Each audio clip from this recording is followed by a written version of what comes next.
Hi everyone and welcome back to another video. So if your handwriting in Goodnotes looks shaky or uneven, stroke stabilization can help smooth your pen strokes and make your handwriting or writing cleaner and more controlled.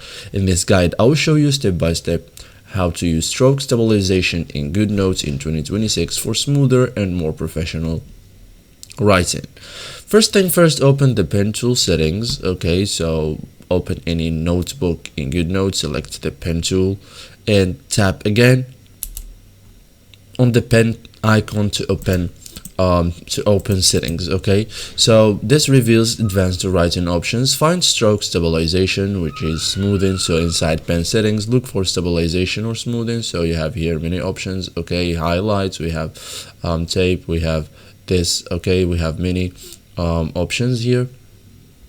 So you will see a slider or levels. Okay, this controls how much Goodnotes smooths your strokes. So adjust the stabilization level, move the slider. Live stabilization means more natural, less smoothing. Medium stabilization means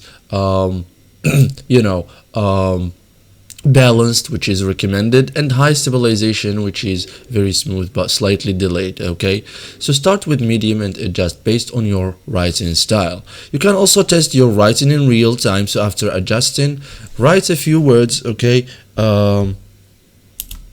write a few words, draw straight and curved lines, observe the smoothness, increase or decrease until it feels comfortable. Okay, so this is it guys for today's video. Thank you for watching and see you in the next tutorial.